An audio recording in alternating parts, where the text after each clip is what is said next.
So on the gold colored notes, we're going to be looking at absolute value.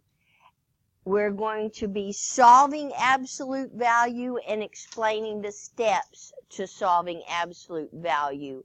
And we looked at this marvelous little video to help us understand about what the absolute value is. Now, in the video, it had a problem like this. Do you remember what the answer was to that problem? What is x equal to? Is that it? Or x is equal to -9, because what an absolute value, did you remember that these bars right here stand for absolute value? Those bars that stand for absolute value, if the number is +9, the bars do nothing. If the value is -9, an absolute value changes a negative to a positive, because the main use for an absolute value is distance, and we don't care whether distance is positive or negative. But how many answers are there? 2. When you solve an absolute value equation, there are usually 2 answers. And so on your notes right here, on the gold colored notes, I said this in my previous class and then had somebody come up and ask me, what page does this go on in my ISN? So what's the answer to what page does this go on in your ISN? Page 6. So you need to write that on your gold paper, because you're not going to remember that even 2 minutes from now, much less 10 or 15 minutes from now. Also, let me tell you that your ISN is going to be due for a grade 1 week from today. And when you turn it in, it's going to have all your papers glued in the right place. Like it's going to have this page on page 6. All right, and when we listened to that little video, we had the definition of an absolute value. What is the definition of the absolute value? It's right there. The absolute value is a distance. The absolute value can never be negative. It does not change positive numbers to negatives. It does nothing to positive numbers, but it changed negative numbers to positive numbers. And if a is greater than 0 right here, that's talking about a positive number. A positive number, the absolute value does nothing to the positive number. But if a is less than 0, what kind of number is that? What kind of numbers are less than 0? Negative numbers. Well, then a equals -a. Doesn't it look like it's saying that the absolute value is a negative number? It sort of looks like that's what that definition is telling you. But if a is already a negative number, and you put a negative in front of a negative, what happens if you have a negative of a negative? And a double negative makes a positive number. And so we'll see that in our examples. This is a word, then you have your steps to solving the equations. And this is a word I'm going to say very, very often between now and June. On every type of problem that we have, we are going to isolate whatever it is we're solving for. If you're solving for x, that's the way you solve for x. You isolate it. When we're solving for absolute value, we're going to isolate the absolute value. So, I'll go through the rest of the steps in a minute, so go ahead and open your note page, and let's look at a problem and see what isolate even means. So do you see your absolute value? This is the absolute value. The absolute value is indicated by the absolute value bars. Now, I'm not talking about inside the absolute value, but outside of the absolute value. Is there anything added, subtracted, multiplied, or divided to the absolute value? The answer to that is no. This is isolated. This is what isolated looks like, where you have the absolute value on one side and you have the other stuff on the other side. Now, it's isolated. So now we're ready to make two equations. Let's see what that looks like. Back over here. How many answers did we have? 2. I don't think it is. We are going to have 2 cases. I call this case 1 and this case 2, just to make it easier to talk about. It's not absolutely required to do that, but it helps us to understand, or helps me to understand what you're doing. We are going to have 2 equations, and I'm going to call those 2 equations case 1 and case 2. And so where you have this problem number 1, you're going to divide your example into case 1 and case 2. Case 1 is the positive.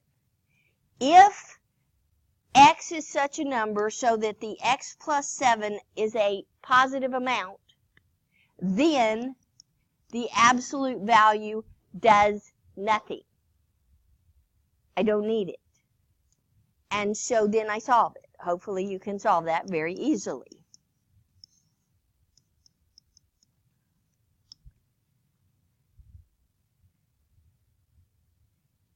If the x plus 7, if the x is a number where when I add it to the 7, it's a negative quantity, the absolute value is going to change this into a positive number.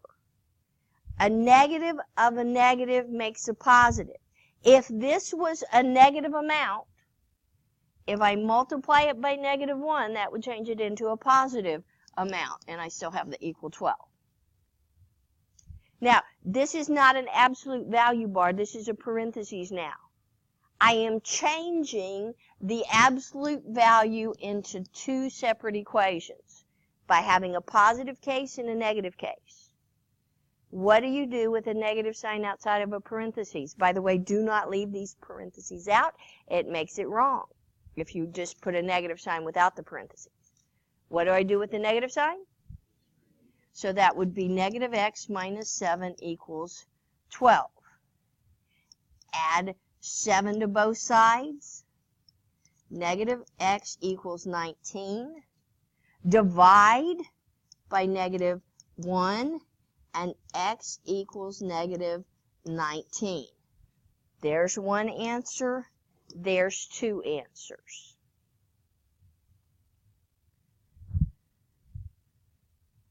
Okay, now, are you confused maybe about why there's 2 answers? Possibly this will help you with that. You do not have to write this part down because you've already run out of space, right? So in order to, oh, by the way, we're back here on our notes. We made each of the 2 equations. We did case 1 and case 2, and then we solved the equations, and now this is what I'm going to be doing right here. I'm going to check each solution, and hopefully that'll help you understand why there are 2 solutions. What was the first answer? 5. If this is the check. If I put x, no, sorry. Back up. What was the answer? And so in place of the x, I need to put the 5. That's how you check. In place of the x, you put the 5. And so is this true? It checks out. What was my second answer? If I put the -19 in here, now, the absolute value does not change this -19 into a +19. After I simplify inside of the absolute value, after you simplify, then the absolute value changes a -12 into a +12. Does that check out also? do you see that both of those answers make the equation true, so both of them have to be answers. One more thing to help you maybe understand this a little bit. My previous class told me that y'all did not graph absolute values in Algebra 1. Is that correct? Do you know that the graph of an absolute value is a V shape? That's okay, because we're going to come up to that chapter next. But the absolute value, when you graph it, makes a V shape. The 12, when you graph it, because it does not have, because it's a constant, it's going to have zero slope, and so it's going to go like that. And when, from a graphing perspective, when you solve it, you're looking for intersection points. How many intersection points are there? So again, that's why there are two answers, because from the graph there will be two intersection points. We'll work a whole lot more with the graphs after we do our solving section. Now, would you please look at your steps? What is step number 1?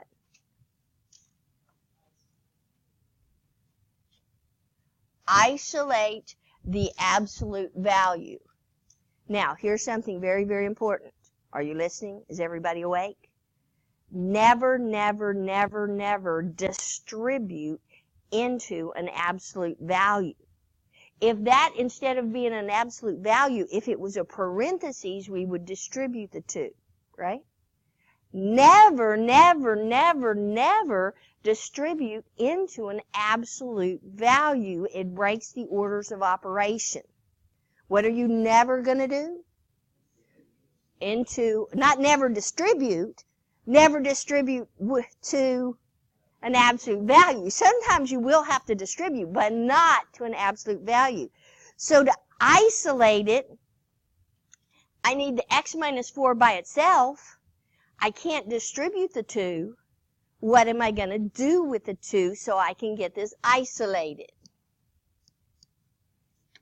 I'm going to divide both sides of the equation by 2 so the 2 will cancel out. Now I have the x minus 4 isolated. You have to isolate it before you divide it into case 1 and case 2. Case 1 is the positive case. You just write down the same problem without the absolute value, and you add 4 to both sides to solve it. If the x minus 4 was a negative number, you would have to multiply it by -1 to change it into a positive number. That's case 2. The case 2 is always going to have a negative sign out in front. To change negatives times negative would make a positive. Then what am I going to do with that negative sign out in front? A negative times a negative makes a positive 4. Subtract 7 from both sides. Subtract 4 from both sides. What I wrote, not what I said. Divide by -1. And so x equals -3. There's one of your answers. There's your other answer. To be sure they're the right answers, we can check those answers. Does everybody have the answers written down?